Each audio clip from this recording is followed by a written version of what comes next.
Welcome to our Sunday service and happy new month of August to you. I'm Roger Jones, one of the ministers of this congregation, and very happy to welcome you here online and here with us in the sanctuary. Today, my colleague, Reverend Lucy Bunch, is leading our harvest service, a special yearly tradition to recognize the bounty of the earth and to share our joy in it. Later in the service, we will share in a ritual. So for those of you at home to be ready for it, we invite you to have near you a cherry tomato, a fresh fig, or some other piece of fruit, small piece of fruit for the time when we will partake together. This is one of our first services with a studio audience as we learn how to both stream our services and be together in community. And yesterday we had our first social event in post-pandemic times or in pandemic times when we dedicated our new patio cover structure. We had over 100 people here, and we thank the program council for hosting that event and everybody who was able to attend. And we had some games, and one of the games was a scavenger hunt to see what had changed or been added to our campus. And the winner of the scavenger hunt was Melissa McCampbell, and Reverend Lucy will be in touch with you about your prize for that. With us today in the sanctuary is our pianist, Irina Chanceva, worship associate, Celia Buckley, technical producers, Dirk Toole, Ivan Caballero, and Colleen Emrys. And I'm happy to see right here in the sanctuary with me a whole bunch of people, a few dozen members, friends, families, and guests participating, as well as bearing witness to the production of this service, lending their goodwill and infusing our church with the spirit of love. And I can see your smiles from underneath your masks. So if you would like to sign up to be part of our studio audience on a future Sunday, please see the weekly message email that comes out every Friday, or visit our website or call the office at the church this week. We invite you in the Zoom audience to join us for the Coffee Hub conversation after the service. There will be 3 minutes of musical postlude right after the service, so you can take a quick break, and then there will be a 10-minute time of conversation, getting to know one another in small groups through the magic of Zoom breakout rooms. So please hang around for the Coffee Hub. If you're new to UUSS, we're glad you're here. And we invite you to, if you're present here, to linger after the service. But if you're on Zoom, we invite you to fill out a newcomer form, or if you're here, fill out a newcomer form at our website at uuss.org/newcomers, and that address will appear on the chat right now. Whatever might be the curiosity, hope, need, or inspiration which caused you to visit our church, whatever it is, that is a calling worth your time. So we encourage you to honor it and pursue it. If you'd like to get connected, please fill out a newcomer's card. And whether you're, and our greeter today, our online greeter is Stephanie Maslowski. So if you type, "I'm new" in the chat box, then Stephanie will reach out to you with a private message to welcome you to our congregation. But whoever you are, you can find out what's going on when you check out our website, subscribe to our weekly email message, join us in the Coffee Hub. In particular, I want to mention that I will be hosting Wellspring Wednesday on Zoom this Wednesday at 7. And it happens every week. And the discussion topic this week is travel surprises. Also, I want to mention that we will be ordaining Sanjay Hawk to the ministry in a ceremony here on Saturday, August 21 at 2 o'clock. And you can read about that on the website. There's a lot more coming up, so please feel free to visit and learn more of the ways we strive to live our mission. We come together to deepen our lives and be a force for healing in the world. Thank you.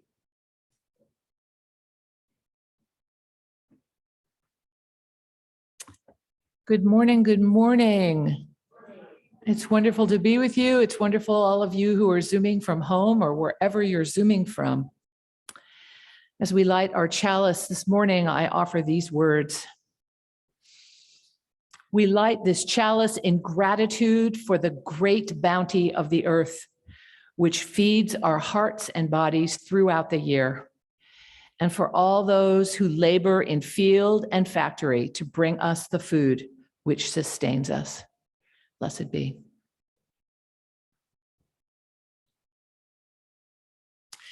And now, those who are here in the sanctuary, please rise in body or spirit. And those at home, sing along with us as we sing one of our favorite hymns, Come Sing a Song with Me.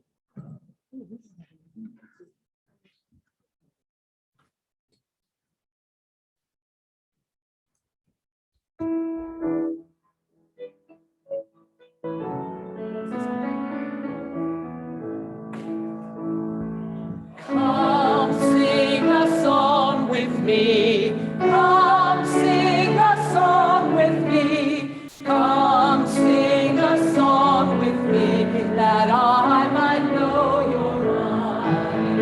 And I'll bring you home when hope is hard to find. And I'll bring a song of love and a peach in the summertime.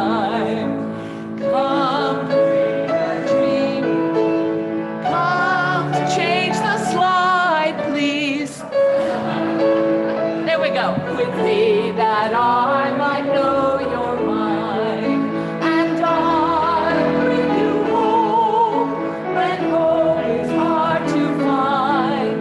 And I'll bring a song of love and a peach in the summertime.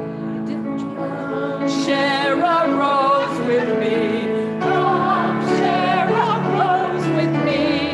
Come share a rose with me that I might know your mind.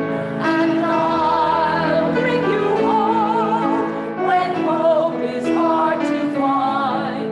And I'll bring a song of love and a rose in the it says rose on there.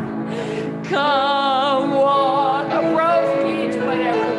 Come walk in rain with me. Oh, please rain. Walk in rain with me that I might know your mind. And I'll bring you home when hope is hard to find. And I'll bring a song of love and a rose in the winter time.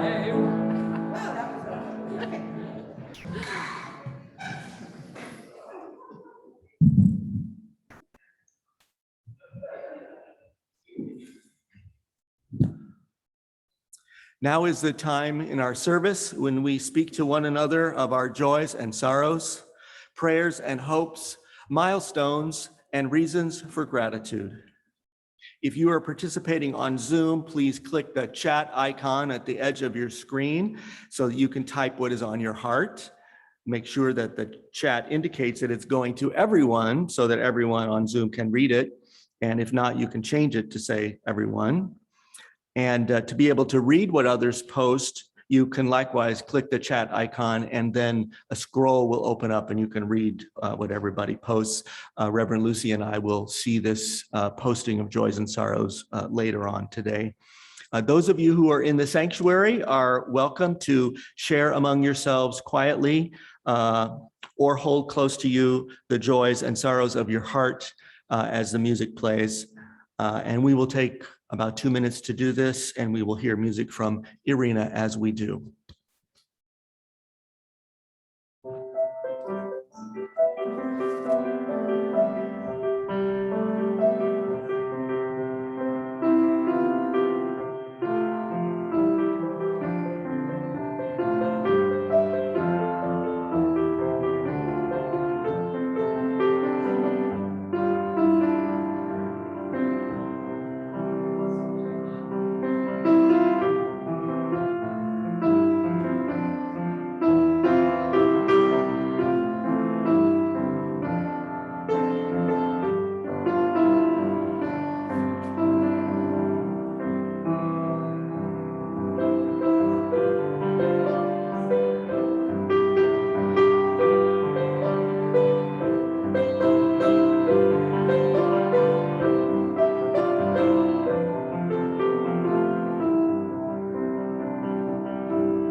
I invite you to join with me in the spirit of prayer and meditation, and to begin by taking some deep breaths with me. We'll take 3. I invite you to take a deep inhale on 4 counts, 1, 2, 3, 4, and then hold it briefly, and then a deep exhale on 4 counts. We'll do this 3 times. Let's do the first one.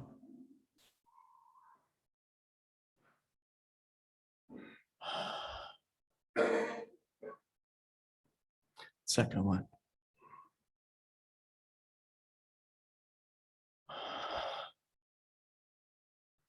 Third one.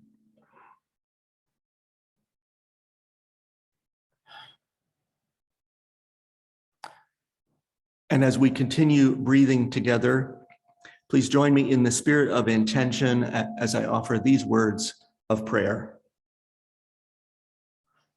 O divine spirit of creation, O human spirit of community, on this new day, let us give thanks for the gift of life and for every ordinary blessing of life.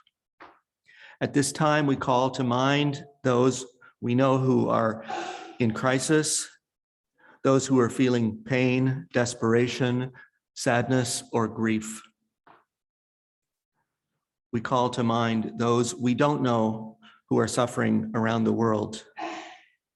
We also call to mind those we know who are celebrating milestones, good fortune, and achievements in their lives, and call to mind those we don't know around the world who have much to celebrate and be grateful for.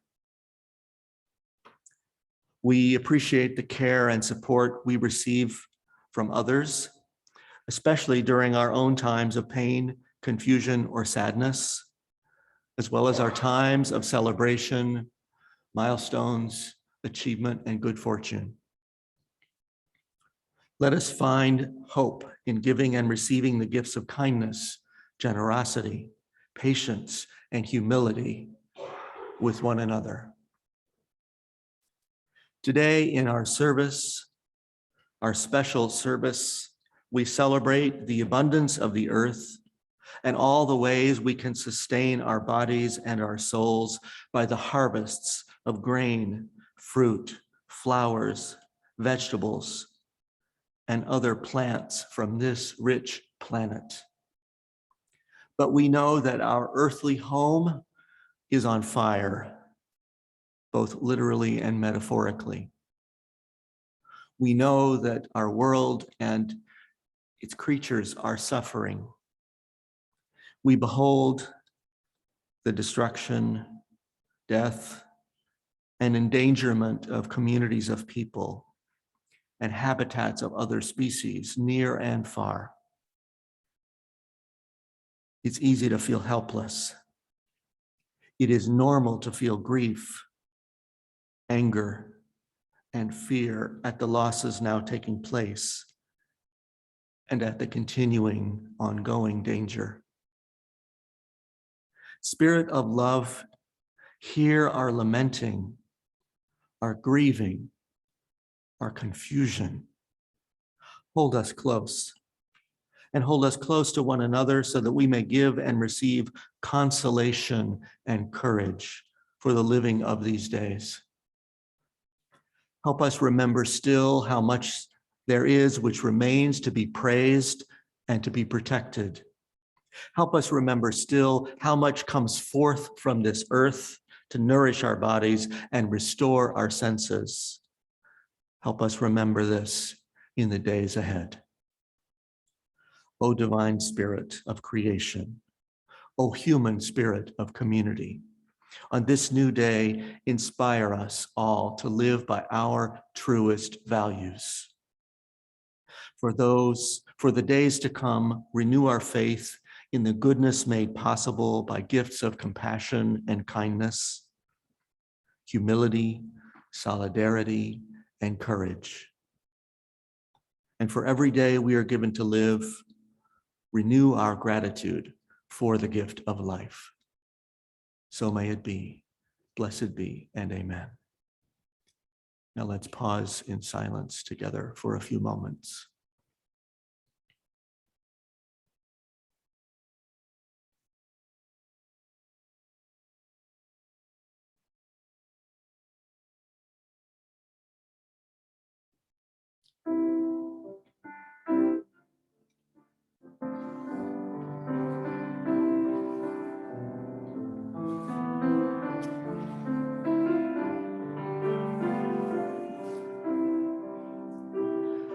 Please join us in singing number 123, Spirit of Life, and in Spanish, Fuente de Amor. We'll sing it both in English and Spanish.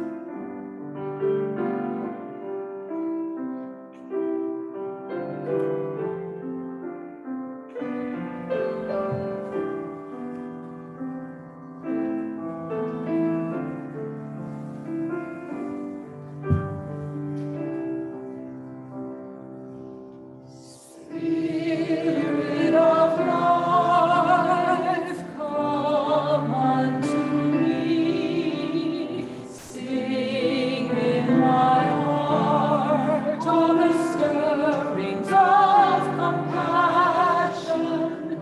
Blow in the wind, rise in the sea. Move in the hand, giving life the shade of justice. Roots hold me close, wings set me free. Spirit of life, come to me, come to me. Fuente de amor, ven hacia mí, y al corazón cántale tu compasión.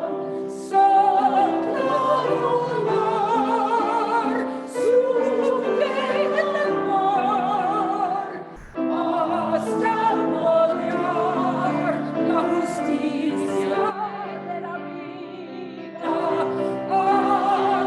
Arraigame, libérame, fuente de amor, ven a mí, ven a mí.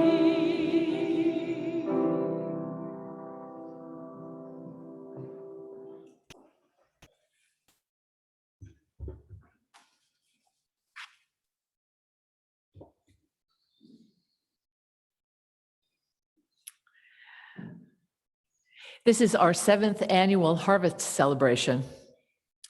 And we gather today to celebrate the gifts of the earth and its bounty. Humankind has been greatly blessed by the earth that's life-giving, nourishing, rhythmic, fertile. We are radically joined with the earth. It is by its fruits that we live.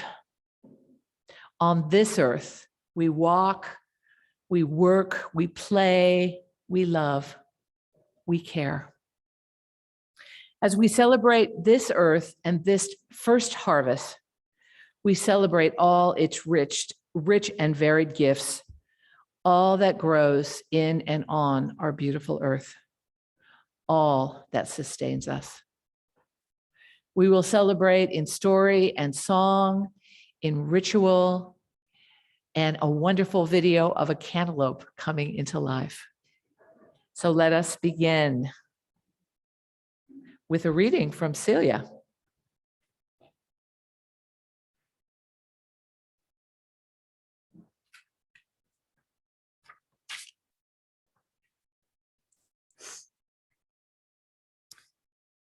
Good morning. Glad to be here. As we celebrate the harvest, we extend our gratitude to the farmers and farm workers through whose efforts we have food to feed our bodies. As we are enjoying the bounty of summer vegetables and fruits, they are planting crops for the next cycle. Today's reading comes from Thaddeus Barsotti, a farmer in the Capay Valley, and Marion and I received their farm boxes every couple of weeks through Farm Fresh to You. He reminds us of the stress and uncertainty that farmers face, as well as their connections to the earth. And he writes, "Summer's heat. Our farm skies have been interesting to watch this past week. I spied some geese making a V along the creek, and later that evening, I caught a few meteors burning in the night sky. During the day, it is usually clear and hot. Other times it is cloudy and hot. And for a couple of days recently, a local fire made it smoky and hot. The heat is good for some crops and a menace for others, especially our little transplants. By adjusting our watering habits and taking advantage of the cool mornings, we can avoid getting them burned too badly. We start planting early in the morning. As soon as there is light, we are slipping fragile young kale and chard seedlings fresh from the greenhouse into the soil, which already has moisture from a pre-irrigation the day before.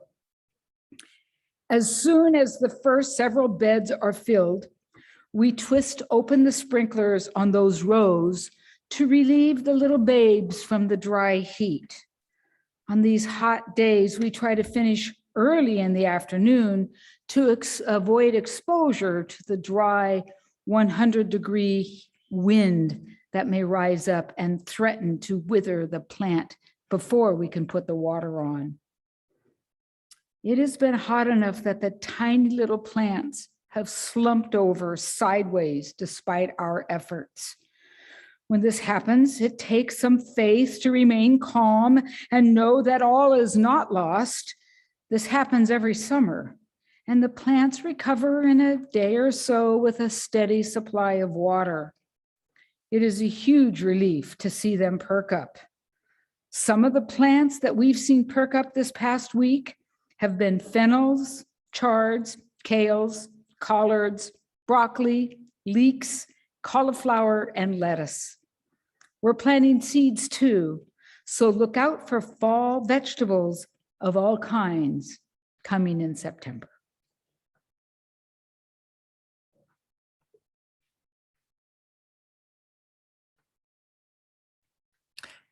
So I've chosen a featured fruit and vegetable every year for the past 7 years. And this year it is cantaloupe. So you're going to hear quite a bit, maybe even more than you've ever wanted to hear about cantaloupes. But before I share my cantaloupe musings with you, we're going to watch a cantaloupe grow into life, and we'll listen to the beautiful sound of Paula Joy Welter, a member of our community who has since moved on to Portland, Oregon, but is with us now with the beauty of her voice.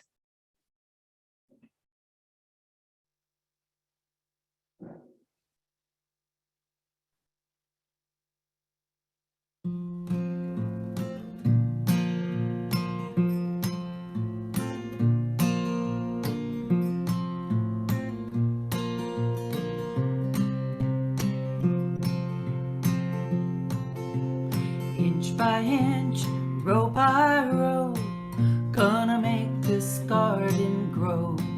All it takes is a rake and a hoe and a piece of fertile ground. Inch by inch, row by row, someone bless these seeds I sow. Someone warm them from below till the rain comes tumbling down. Pulling weeds, picking stones, we are made of dreams and bones. Feel the need to grow my own, 'cause the time is close at hand. Grain for grain, sun and rain, find my way in nature's chain. To my body and my brain, to the music from the land.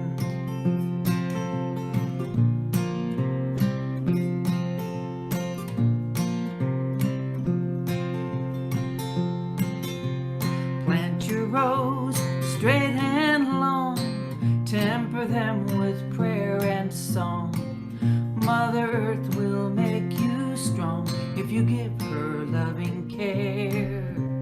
Inch by inch, row by row, gonna make this garden grow. All it takes is a rake and a hoe and a piece of fertile ground.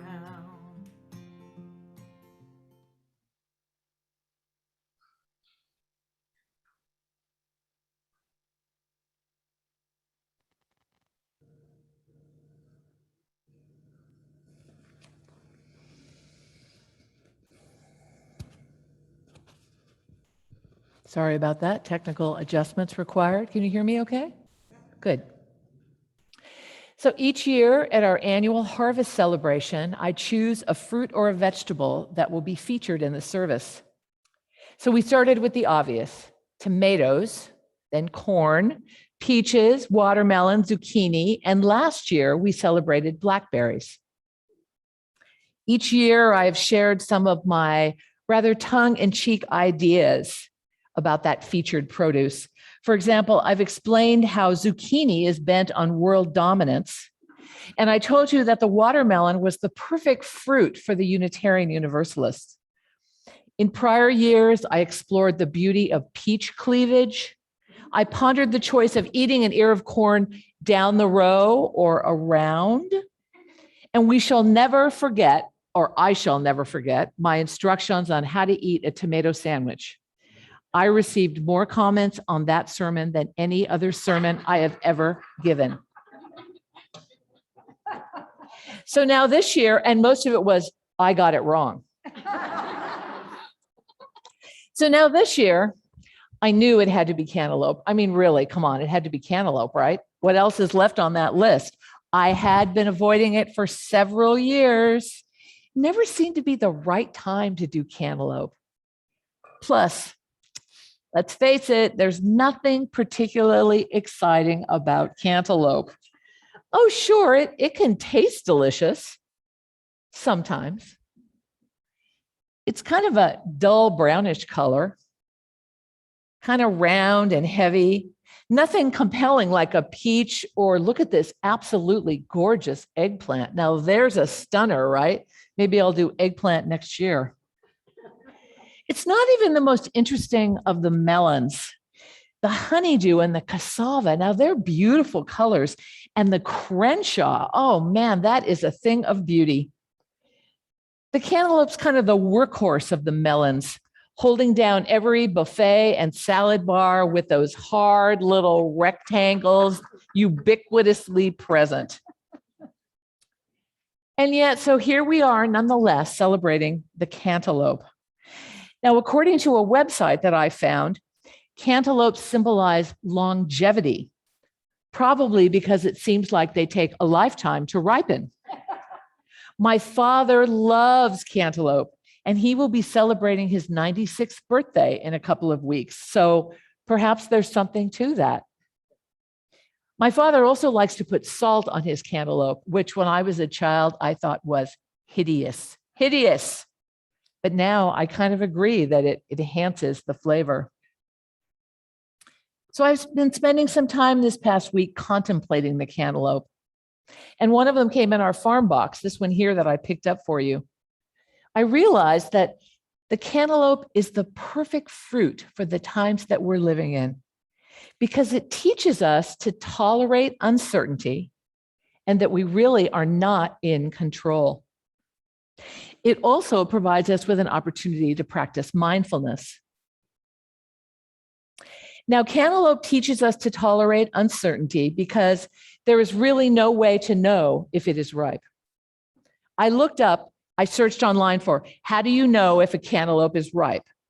And I got these useful instructions. Look for, let's see, what does it say here? Look for a tan cantaloupe with green lines. Have you ever seen a cantaloupe that's not tan with green lines? Look for a tan cantaloupe with green lines. Avoid brown or soft spots. Well, duh. Anybody knows that. Pick one that is firm, but not too hard and not too soft. That's it. That's the best they could do on the advice. Kind of sounds like every cantaloupe I've ever seen. Now, other fruit, it's not so hard to tell whether they're ripe, right? Pineapple is ripe when you pluck out one of the top leaves and they come out easily. Pears are ripe when you pinch on the stem end and it's soft. Apples, well, apples are just apples. Cantaloupe, in comparison, is a sphinx, revealing nothing about its state of ripeness. To buy a cantaloupe is to learn to tolerate uncertainty. So you take a risk, make a guess, and buy one that feels right, huh? It's kind of an intuitive experience, the one that feels right. I've been taught in other circumstances that you need to push on the blossom end and smell the stem end. Okay. So I'm in the grocery store pushing and smelling and trying to figure out what end I'm supposed to pay attention to. But we pick one that feels right. We bring it home and we put it on the counter. And then the waiting game begins. When do you cut it open? Too soon. Now we know this. It'll be hard and flavorless, right? Oh, I opened it up too soon. I wasted the whole thing. Too late, and it'll be overripe. We all know what an overripe is not so great, right? An overripe cantaloupe. So we know cantaloupe has 3 stages: not ready, ready, which lasts about 15 minutes, and mush. You have to be on your toes to find the perfect window of readiness. And you have to be vigilant to know when it arrives. So in the weekly message, I asked for cantaloupe stories, and Lori Renard, there's Lori. Thank you so much, Lori. She came through with this great tragic tale. Lori says, I was growing cantaloupe for the first time this year. I went away for a week and a half. Uh-oh, we know where this is going. And my once ripening cantaloupe turned into an overly ripe, mushy, sweet place for ants to gather while I was out of town. One better not go out of town during cantaloupe ripening season. Most of the cantaloupe went into the compost bin with hope for better luck next year. Such a cautionary tale. And yet, we buy cantaloupes and hope for the best. We enter into the relationship with the melon knowing it will be challenging, that it will require us to tolerate uncertainty, manage risk, hold out hope, but that we may have to be willing to accept a less than favorable outcome. Cantaloupes teach us valuable lessons for living in the 21st century. But I know we don't grow or buy cantaloupes for the life lessons.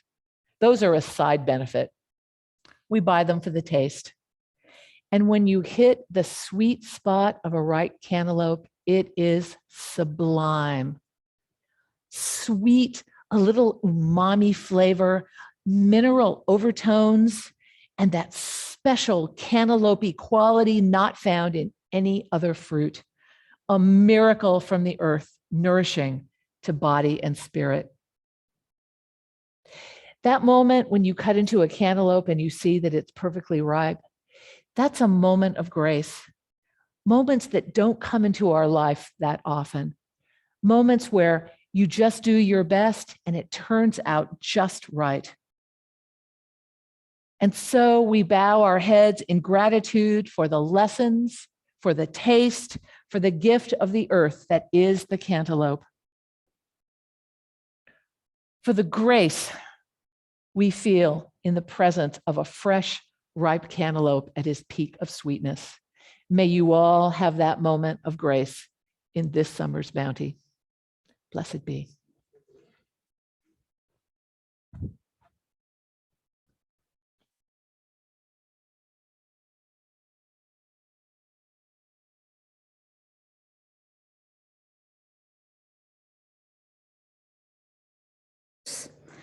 Which are given in the spirit of generosity, support the life and work of this community, and the work of our community includes reaching out to others in need.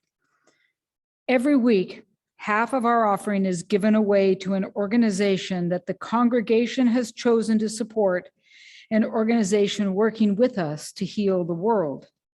In August, our community partner is Sacramento ACT, Sacramento Area Congregations Together. It's a powerful, multiracial, multi-faith organization advocating a transformation of our community rooted in our shared faith values. Sacramento ACT empowers ordinary people to identify and change the conditions that create economic and racial injustice. And SAC ACT's members include over 56 congregations, and UUSS is an active member. As a matter of fact, in 2017, UUSS partnered with SAC-ACT to establish the Sacramento Act Environmental Justice Committee, which also includes climate justice. And SAC-ACT also is focused on civic engagement, education, homelessness, housing, immigration, youth justice, all justices. You can find out more information at sacact.org or on our UUSS website under the tab for social justice. Through our support, this church helps keep this important program thriving and successful. And for those of you here in the studio audience, there's a basket in the back by the table where people have placed their fruit offerings, and we will accept your financial offerings there also. In celebration and thanksgiving for this community of shared hopes and values, the offering will now be given and received. And please join me in singing together our offering response.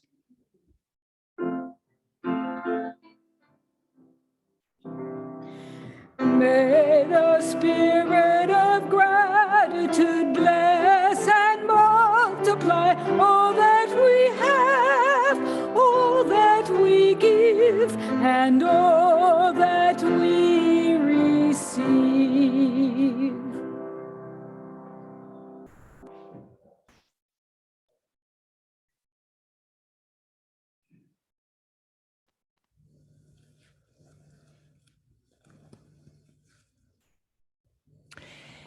So now's the time for our annual fruit communion. If we were all together in the sanctuary space, I would call this a tomato communion, and the ushers would be in the back readying the baskets filled with cherry tomatoes, 350 of them when we're all here together, to pass out for each one of us to take one. This year, our communion is expanded to include whatever fruit or vegetable you on Zoom have available to you. And I will use the word fruit because all produce are fruits of the earth. If you have a tomato or some fruit prepared, this is a time to bring it out. And if not, please use your imagination to create the most delicious, beautiful tomato or piece of fruit for this ceremony. May I suggest cantaloupe might be a good one to imagine. For those in the sanctuary this morning, there are baskets on the altar with cherry tomatoes for you. Please come forward and get one while we listen to Arena play The Green Leaves of Summer by Dmitri Tiomkin.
We celebrate a fruit communion as a symbol of our community, our covenant to one another, to our world, and to all beings. We celebrate the gifts of the earth and the harvest that nourishes and sustains us. Does everyone who wanted to have a piece of fruit have one? So let's all hold up your fruits. Those of you on Zoom, hold up your fruit so that we could see them. This fruit is connected to all life. Indeed, this fruit is connected to the universe. Each contains the water and earth that nurtured and sustained the plant. It contains the sun that brought forth growth, the bees who pollinated the blossoms, the farmers who managed the fields, and the workers who harvested, packed the fruit, and brought it to us. Please repeat after me. I eat this fruit. I eat this fruit. With love and gratitude for Mother Earth.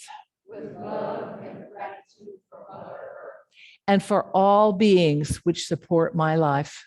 And for all beings which support my life.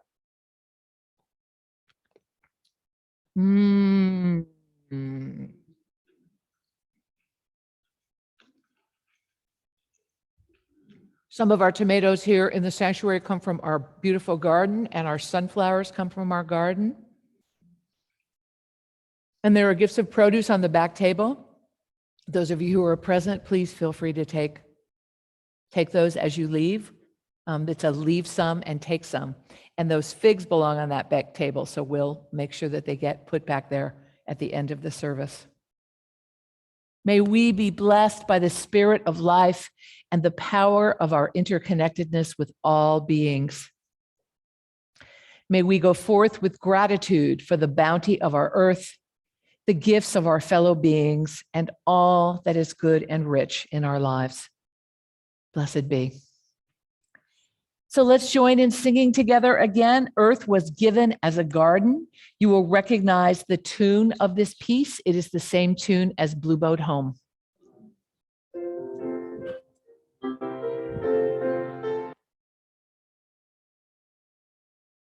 We're going to wait for the slides to come up. 207, I think, yes. Waiting for the slides. Okay, here we go, Arena. Earth was given as a garden, cradle for humanity, tree of life and tree of knowledge, place for our discovery. Here was home for all your creatures born of land and sky and sea, all created in your image, all to live in harmony. Show to us again that garden where all life flows fresh and free. Gently guide your sons and daughters into full maturity. Teach us how to trust each other, how to use our good power, how to touch the earth with reverence. Then once more we'll leaf and flower. Bless the earth and all your children. One creation makes us whole, interwoven, all connected, planet-wide as Equal soul. Holy Mother, life bestowing, did our waste and more their seas. Fill us all with grace of glory. Teach us how to live in peace.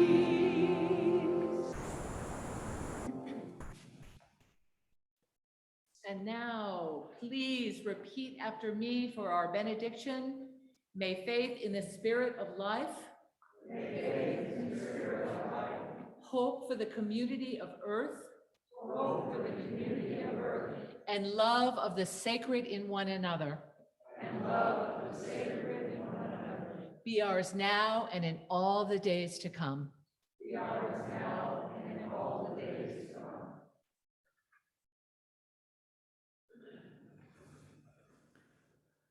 Now we extinguish our chalice flames, but not the light of truth, the warmth of community, or the fire of commitment. These we carry in our hearts until we are together again.